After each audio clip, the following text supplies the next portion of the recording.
नमस्कार दोस्तों, स्वागत है आपका आपके अपने YouTube चैनल पर। दोस्तों, आज हम प्रतिशत का पार्ट 3 पढ़ने वाले हैं। इस प्रतिशत के पार्ट 3 में हम देखेंगे कि जिस प्रकार पार्ट 1 और पार्ट 2 में हमने प्रतिशत से भिन्न और भिन्न से प्रतिशत बनाना सीखा था, आज हम उनके एडवांस लेवल पर काम करना सीखेंगे। हमने दोस्तों पार्ट 2 में पिछले वीडियो में हमने आपको बताया था कि कैसे कुछ विशेष परसेंटेज है जो बार बार एग्जाम में काम आती है और हम उन परसेंटेज पर काम करना आज सीखेंगे।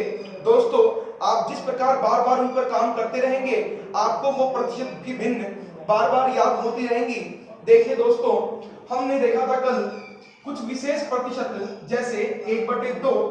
दोस्तों, 1/2 की भिन्न की परसेंटेज क्या थी? 50%। दोस्तों, इसी प्रकार 1/3। दोस्तों, हमने देखा था 1/3 की प्रतिशत थी 33.1/3%। इसी प्रकार 1/4 इसको हमने कहा था 25% और 1/5 को हमने कहा था 20%। दोस्तों, इसी प्रकार हमने 1/6 को कहा था 16.2/3% और दोस्तों इसी प्रकार 1/7 को कहा था 14.2/7%। दोस्तों, ये तो सिंपल प्रतिशत है जिन्हें आपने कल देखा था। दोस्तों, आज हम इनके सुपर एडवांस लेवल पर चलेंगे। देखिए दोस्तों, वो कौन सा लेवल है? आपने कल देखा था कि हम 1/6 की प्रतिशत कैसे बनाते हैं। तो दोस्तों, आप जानते हैं प्रतिशत बनाने के लिए 100 से गुणा किया जाता है। हमने अगर 1/6 को 100 से गुणा किया तो सरल करने पर हमारे पास प्राप्त हुआ 50/3। दोस्तों, हमने इसे 2 से काटा 50 बार, इसे 2 से काटा 3 बार, 50/3। दोस्तों, 50/3 में अगर हम 3 का भाग 50 में देते हैं तो आपके पास भाग जाएगा 16 बार। दोस्तों, 16 दिया 48, रिमाइंडर बचा 2, तो आपका आंसर होगा 2/3, यानी आपकी प्रतिशत होगी 16.2/3। दोस्तों, इसी प्रकार अगर आपको और प्रतिशत बनानी है, लेकिन दोस्तों एग्जाम में 1/6 के स्थान पर 2/6 भी आ सकता है, 3/6 भी आ सकता है और दोस्तों 5/6 भी आ सकता है। दोस्तों, अगर 2/6 हो तो आप क्या करेंगे? 3/6 हो तो आप क्या करेंगे? देखिए दोस्तों, 2/6 तो आसानी से आप काट सकते हैं, तो इसका आंसर होगा 1/3 और दोस्तों 1/3 का मतलब 33.1/3% आप जानते हैं। इसी प्रकार दोस्तों 3/6 हो तो आप आसानी से सरल कर सकते हैं 1/2 और 1/2 का मतलब 50%। लेकिन दोस्तों, जब आपकी यही प्रतिशत 5/6 होती है तो इसे आप काट नहीं सकते। तो दोस्तों 5/6 की प्रतिशत बनाने के लिए आपको 100 से गुणा करना पड़ेगा, जो बेहद कठिन प्रोसेस होता है, क्योंकि आपको 100 को 5 से गुणा करना पड़ेगा। इट मींस 500/6, 500 में 6 का भाग देना है।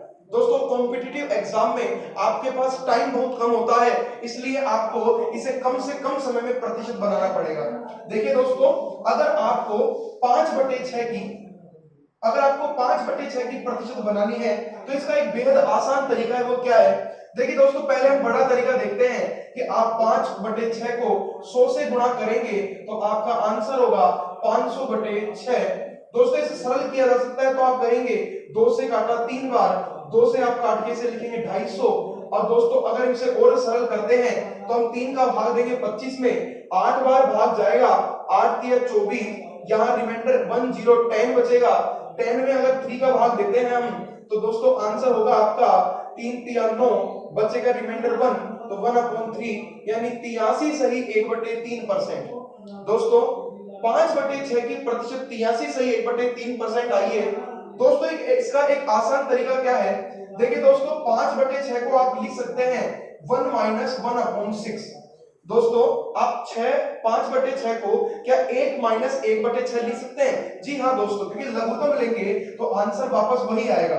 अगर दोस्तों हम 5/6 को 1 - 1/6 लिख सकते हैं तो दोस्तों इसका मतलब है कि 1 की परसेंट होती है 100%, 1 की परसेंट होती है 100% और 1/6 की मैंने कल बताया था 16.2/3%। और दोस्तों 100 में से 16.2/3, दोस्तों इसे घटाना बड़ा आसान होता है।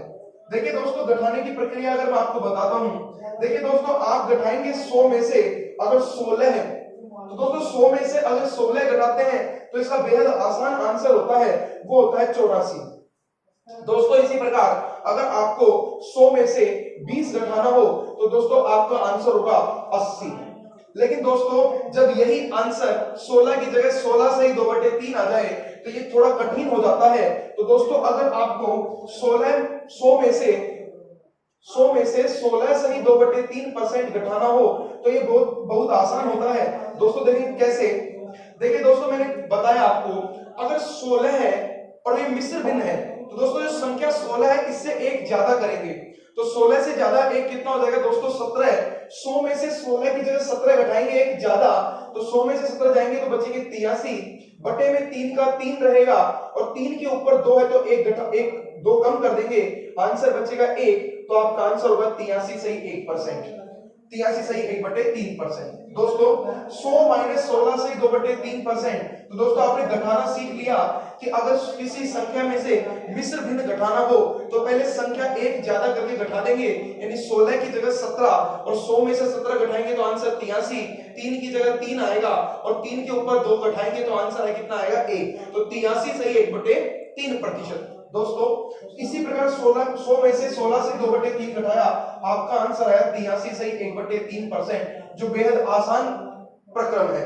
देखिए दोस्तों इसी प्रकार एक और हम देखते हैं।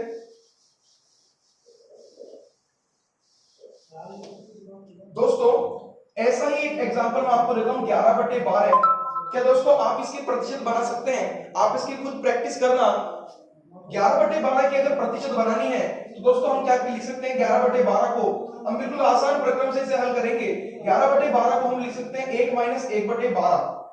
दोस्तों हम इसे लिख सकते हैं 1 माइनस 1/12 और अगर हम इसे इस प्रकार लिख सकते हैं तो दोस्तों आप जानते हैं 1 की परसेंट होती है 100% माइनस का चिन्ह और 1/12 की परसेंट होती है 8 से 1/3%। दोस्तों आप जानते हैं 100 में से 8 घटाएंगे कि 9 घटाएंगे। 100 में से 9 घटाएंगे तो आपका आंसर रहेगा 91।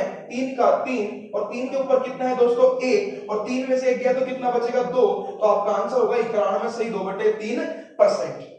इसी प्रकार दोस्तों एक और एग्जांपल मैं आपके लिए लेता हूं। मैंने एग्जांपल लिया 12/13। दोस्तों अगर 12/13 को हल करना है प्रतिशत के रूप में तो दोस्तों 12/13 को हम हल करने के लिए 100 से गुणा नहीं करेंगे। दोस्तों आप जानते हैं कि 12/13 है, अगर इसकी प्रतिशत बनानी है तो हम क्या करेंगे, क्या हम दोस्तों इसको 1 माइनस 1/13 लिख सकते हैं? जी हाँ, 1 माइनस 1/13 का मतलब आप समझेंगे 1 का मतलब 100% माइनस 1/13 का मतलब 7 सही 9/13%। दोस्तों घटाना आपको आता है, 100 में से 7 घटाएंगे कि 8, तो दोस्तों आप बोलेंगे 8। एक ज्यादा घटाते हैं, 100 में से 8 घटाएंगे तो दोस्तों आपका आंसर होगा 92। 13 के स्थान पर 13 रहेगा और 13 में से कितना घटाएंगे दोस्तों 9 और 13 में से 9 जाएगा तो कितना बचेगा दोस्तों 4। इसलिए आपका आंसर होगा 92 सही 4/13।